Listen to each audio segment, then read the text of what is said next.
तो आइए जानते हैं आरसीएम आटा प्लांट के बारे में, जिसमें कई स्टेप से गुजरकर आरसीएम का बेहतरीन चक्की फ्रेश आटा आप तक पहुंचता है। ये है गेहूं क्लीनिंग का पहला स्टेप। इस मशीन को कहा जाता है प्री क्लीनर। यह मशीन गेहूं से सूतली, कागज व प्लास्टिक के टुकड़ों को अलग करती है।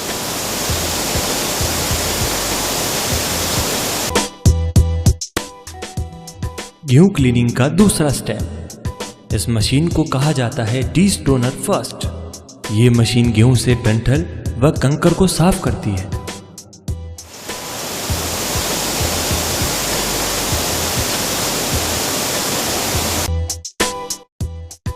गेहूं क्लीनिंग का तीसरा स्टेप। इस मशीन को कहा जाता है वाइब्रो सेपरेटर फर्स्ट। इस मशीन में गेहूं से गेहूं युक्त बाली को अलग किया जाता है।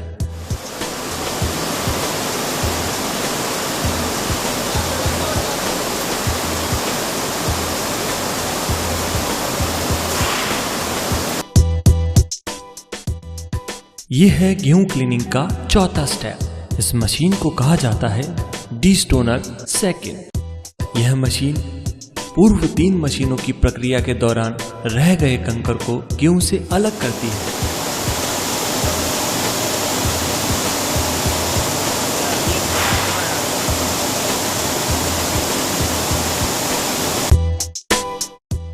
यह है गेहूं क्लीनिंग का 5वां स्टेप।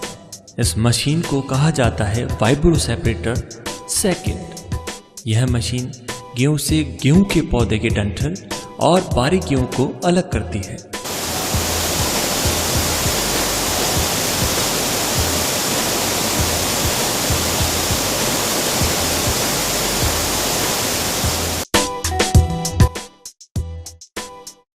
यह है गेहूं क्लीनिंग का 6वां स्टेप। इसे गेहूं वॉशिंग सिस्टम कहा जाता है। इस सिस्टम में गेहूं को साफ पानी से धोया जाता है और 10 से 12 घंटे का रेस्ट दिया जाता है।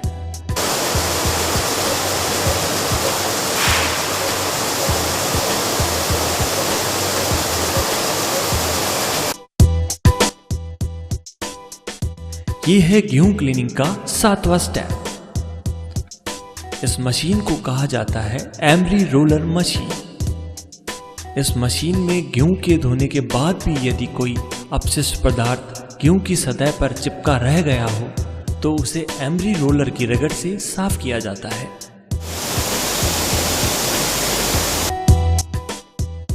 यह है गेहूं क्लीनिंग का 8वां स्टेप। इस मशीन को कहा जाता है स्कॉलर। यह मशीन एमरी रोलर से साफ होने के बाद गेहूं की लाइन में फंसी मिट्टी को साफ करती है और उसे पीसने योग्य बना देती है।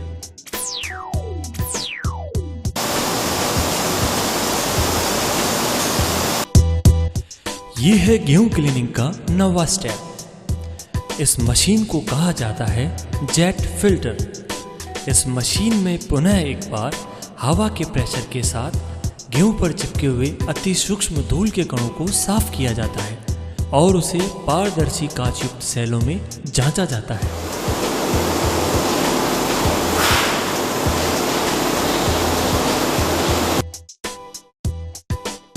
दसवां स्टेप। यह है ग्राइंडिंग चक्की प्लांट। यहाँ गेहूं की पिसाई होती है। इस मशीन में पहुंचने तक गेहूं लगभग 1500 मीटर की यात्रा कर चुका होता है।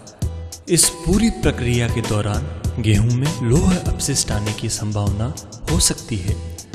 इसे दूर करने के लिए गेहूं को मैग्नेटिक फील्ड से गुजारा जाता है और फिर इसे पीसा जाता है।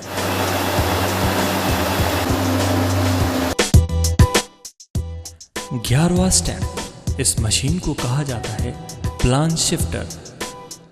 इस मशीन में ग्राइंडिंग से प्राप्त आटे को छाना जाता है।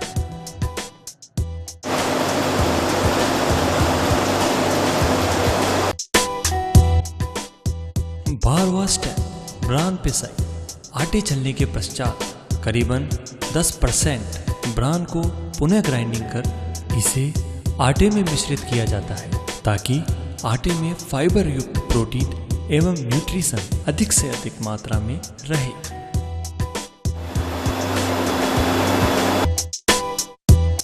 13वां स्टेप, कूलिंग सिस्टम। ग्राइंडिंग के दौरान आटा बनाने की प्रक्रिया में आटे के तापमान में 10 से 15 डिग्री सेल्सियस की बढ़ोतरी हो जाती है, जिसे इस मशीन द्वारा ठंडा कर पुनः सामान्य स्थिति में लाया जाता है।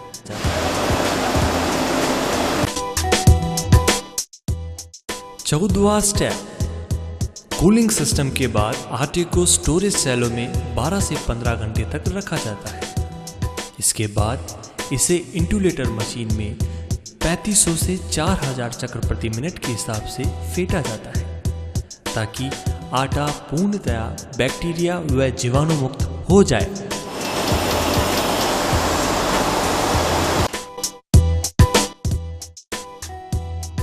Packing system. यह मशीन पूर्णतया ऑटोमेटिक है। इस मशीन में इंटुलेटर से प्राप्त आटे को हाइजीनिक रूप से पाउच में पैक किया जाता है।